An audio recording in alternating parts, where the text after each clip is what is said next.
നമുക്ക് എല്ലാവർക്കും ഒരുമിച്ച് ചേർന്ന് വായിക്കാം. നിങ്ങളുടെ മുമ്പാകെ 111 സങ്കീർത്തനം ഇംഗ്ലീഷ് വേഴ്സസ് വായിക്കുന്നതായിരിക്കും.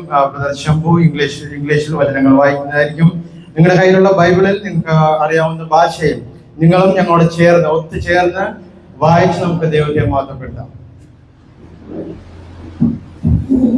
हम सब पढ़ेंगे बची सहायता 111 सब मिलकर पढ़ेंगे. യഹോവയെ സ്തുതിപ്പിൻ. Praise the Lord. I will give thanks to the Lord with my whole heart. In the company of the upright in the congregation. Great are the works of the Lord, studied by all who delight in them. Full of His splendor and majesty is His works, and His praises endure forever. He has caused His wondrous works to be remembered. The Lord is gracious and merciful.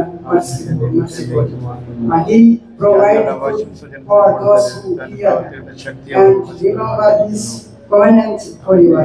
He has shown His people the power of His works in giving them the inheritance of the nations. The works of His hands are faithful and just. All His precepts are trustworthy. They are established forever and ever, to be profaned with faithful and praises. He sends redemption to His people. He has commanded His covenant forever. Holy and awesome is His name. The fear of the Lord is the beginning of wisdom. All those who practice it have to understand His grace and endure forever. Amen. इस वचन में ऐसे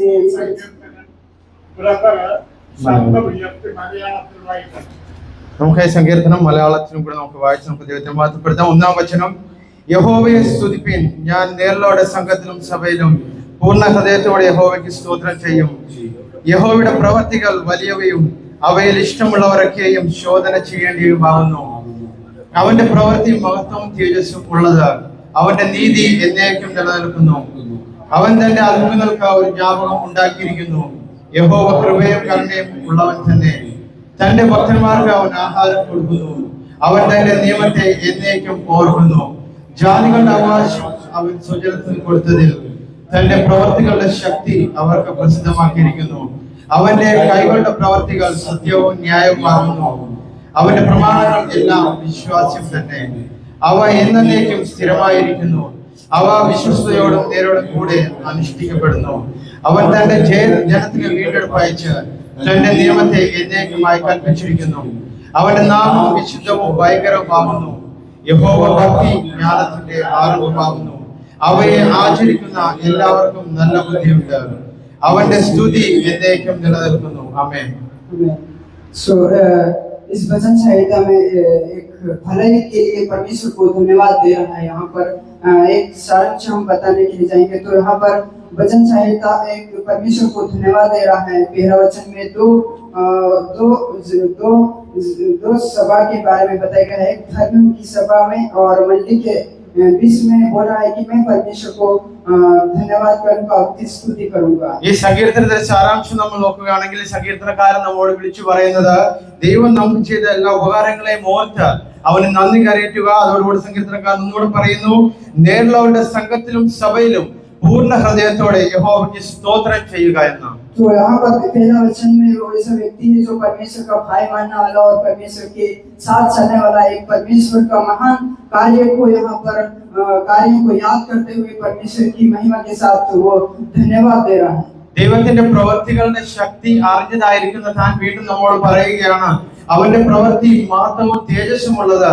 അവന്റെ നീതിയോ എന്നേക്കും നിലനിൽക്കുന്നു. तो पूरी रीति से बोल रहा है, I will praise the Lord with my whole heart.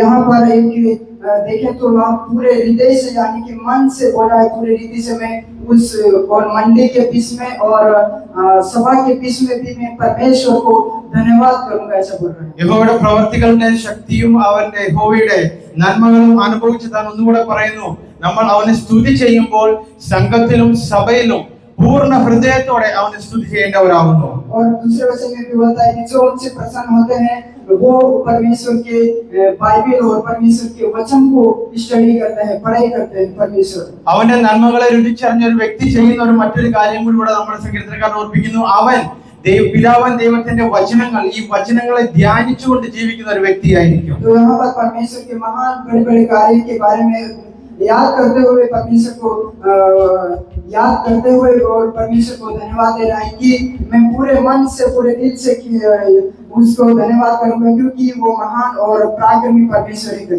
അതുകൊണ്ട് സങ്കീർത്തനക്കാരൻ പറയുന്നു അവന്റെ പ്രമാണങ്ങളും അവൻ ചെയ്ത ഉടമ്പടികൾ എല്ലാം വിശ്വാസയോഗ്യം തന്നെ. അതുകൊണ്ട് പൂർണ്ണ മനസ്സോടെ അവന് നന്ദി കരയറ്റുകയും. और तीसरा वचन में भी बोलता है कि उसके कार्य महामहिम और पराक्रमी है. वो धार्मिकता की सदा वो मतलब हमेशा बनी रहती है, इस तरीके से बताता है. സങ്കീർത്തനക്കാരൻ പറയുന്നു പിതാവായ ദൈവത്തിന്റെ നീതി എന്നേക്കും നിലനിൽക്കുന്നതാകുന്നു. അതുകൊണ്ട് അതിൽ മാത്രം ആശ്രയിച്ച് മുന്നോട്ട് പോവുക.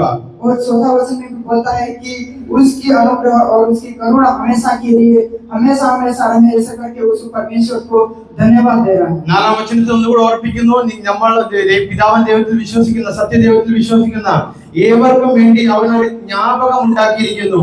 യഹോവ കൃപയും കരുണയും ഉള്ളവൻ തന്നെ. അതുകൊണ്ട് പിതാവായ ദൈവത്തെ പൂർണ്ണ ഹൃദയത്തോടെ നമുക്ക് എല്ലാവർക്കും ഒരുമിച്ച് ചേർന്ന് നമുക്ക് മഹത്വപ്പെടുത്താം. तो वो परमेश्वर को नाम को धन्यवाद दे और लास्ट 10 वचन में बोलता है कि उसकी बुद्धि अच्छी होती है जो परमेश्वर को धन्यवाद और सभी सभा के बीच में और लोगों के बीच में धन्यवाद करता है. അതിന്റെ ലാസ്റ്റ് വചനത്തിൽ സങ്കീർത്തനക്കാരൻ ഒരു കാര്യം ഓർപ്പിച്ചുകൊണ്ട് താൻ നിർത്തുകയാണ്.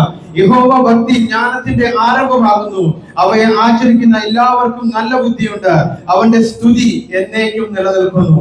तो ये अच्छा सा भजन संहिता लिखने वाला और परमेश्वर को धन्यवाद देना, इसलिए हमें भी परमेश्वर को धन्यवाद देना है. और सभा के बीच में और लोगों के बीच में कहीं पर भी हमें परमेश्वर की महिमा करते वहां पर हमें एक से परमेश्वर के भक्तों के समान हमें धन्यवाद देना आवश्यक है. സങ്കീർത്തനക്കാരൻ നമ്മൾ ഓർപ്പിച്ച പോലെ നമ്മൾ സഭയിലും സംഘത്തിലും നമ്മൾ ആയിരിക്കുന്ന സ്ഥലം എവിടെയാണെങ്കിലും യഹോവയ്ക്ക് നന്ദി കരയറ്റിക്കൊണ്ടിരിക്കേണ്ടവരാകുന്നു എന്നൊന്നും കൂടെ ഓർപ്പിക്കാനായിട്ട് ആഗ്രഹിക്കുന്നു.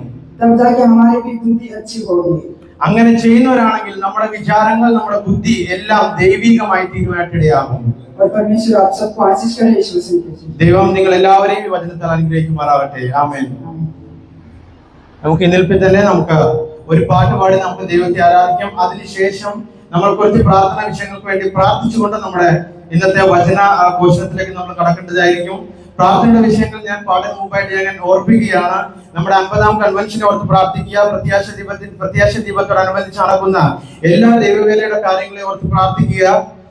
നമുക്ക് വേണ്ടി സപ്പോർട്ട് ചെയ്യുന്ന എല്ലാവരെയും, നമുക്ക് അവരുടെ പേരുകൾ അറിയത്തില്ല, പക്ഷെ അങ്ങനെ കുറെ ആൾക്കാരുണ്ട് എന്ന് നമുക്ക് ഉറപ്പായിട്ട് അറിയാം. അവരെല്ലാവരെയും നിങ്ങൾ മനസ്സിൽ ഓർത്തുകൊണ്ട് പ്രാർത്ഥിക്കുക. നമ്മുടെ എല്ലാവരുടെയും വീട്ടുകാരെയും നമ്മുടെ ഈ ദേശത്തിനെ ഓർത്ത് പ്രാർത്ഥിക്കുക. അതോടുകൂടി തന്നെ നിങ്ങൾ പേപ്പർ പത്രങ്ങൾ ന്യൂസ് കാണുന്നവരാണെങ്കിൽ നമുക്കറിയാം, ഒരു ബ്രദർ